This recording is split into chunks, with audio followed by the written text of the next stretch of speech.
Welcome back to the show. Getting a good night's sleep is a problem many people face, and ever since the pandemic began, it's only gotten worse.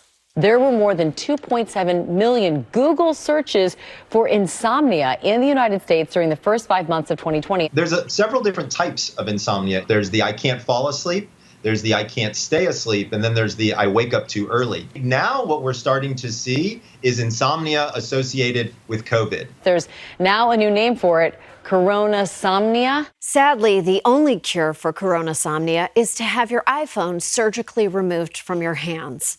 When the pandemic started, between irregular sleep schedules and incredibly high stress and anxiety levels, it became almost impossible to get a good night's sleep. Roughly 60% of people said they've struggled with sleep, and nearly half reported that the quality of their sleep had diminished. And yet, Mark Wahlberg still wakes up at 2:30 a.m. to work out because those Wahlburgers aren't going to flip themselves. Even before COVID, getting proper sleep was an issue plaguing more than 50 million Americans. And the CDC has described sleep deprivation as a public health epidemic because it's linked to a wide range of medical issues, including hypertension, diabetes, depression, cancer, cardiovascular issues, and of course, the disease that turns you into a creep who watches other people sleep. Not getting enough sleep may even lead you to doing things you might regret. Sleep texting and yes, sleep tweeting. You're asleep, you're deep asleep, you wake up in a confused state, you orient yourself to whatever it is that just made the noise, and then you respond inappropriately. For example, getting a text that says, "Hey," and responding with, "Bush lied about Iraq having weapons of mass destruction."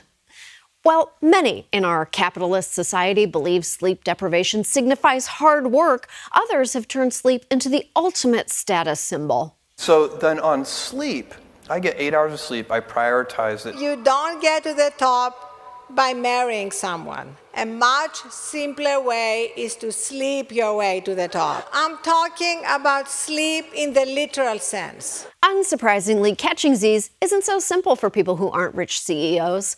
Many American workers are sleeping less to work more, and studies show a large disparity in sleep quality based on race and ethnicity.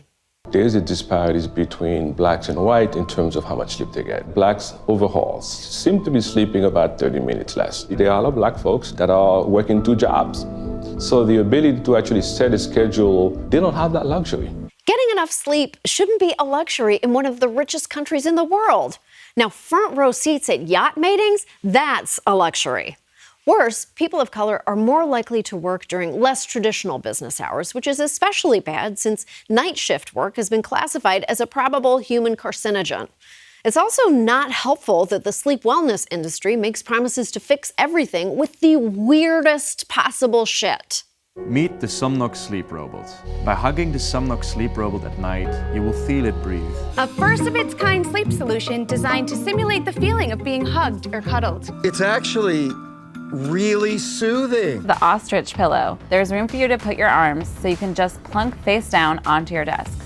The ostrich pillow is like wearing a straitjacket on your face. Oh no, careful! A face straitjacket is what killed Houdini's much stupider younger brother. The sleep wellness industry is estimated to be worth up to $40 billion. And while some products are based on real sleep science, most aren't approved by the FDA because they're not technically considered medical devices.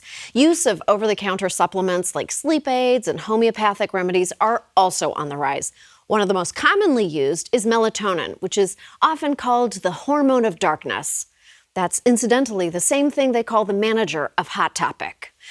While melatonin is a hormone our body produces naturally, many people are taking the supplement version of melatonin in far too large amounts. And because melatonin supplements aren't fully regulated by the FDA, some had 478% more melatonin than advertised. Some even contain serotonin, a hormone that's dangerous even at low levels. Hence the phrase, "too much serotonin will always have you groaning."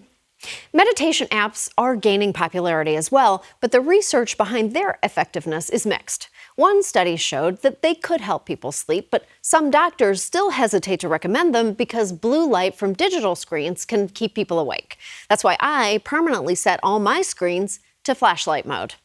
And while sleep trackers can provide information such as sleep duration and quality, some experts are concerned the devices can be inaccurate and can actually exacerbate symptoms. But hey, if those products don't help, there's always TV doctors who don't help. So I'm going to teach you a little technique. It's a relaxation technique. We're going to make your face into a long, long structure by going, ah! Now you get it down to your chin and your neck, and that's going to be relaxed by going, I used to wish for the day when Dr. Oz would no longer have a TV show. Now he's running for Senate. Kind of miss that dumb quack. Don't it always seem to go? You don't know what you got till it's gone. They paved Dr. Oz and made him a parking lot. Thankfully, there are a few things we can all do at home without breaking the bank. Number one, consistent sleep schedule. Avoid any heavy meals, alcohol, or caffeine in the couple of hours before bedtime. Meditation and exercise during the day has been shown to improve sleep at night. You want to keep your bedroom cold, dark, and quiet. Experts say the ideal temperature for a bedroom is between 60 and 67 degrees. But if you like things a little hotter, go ahead and pump it up to 69, you nasty little pervert. Look. Dealing with insomnia and sleep deprivation is so hard. And whether or not we give up caffeine, cut down on doom scrolling, or wear a one-piece self-hugging device, just being aware of our sleep habits and routines can help. Seek medical help for sleep disorders if you need it. And if something is harmless and it helps you sleep, it's okay to do that too. Even if it means sitting next to me on an airplane with your head in a fuzzy torture device. I don't judge. We'll be right back.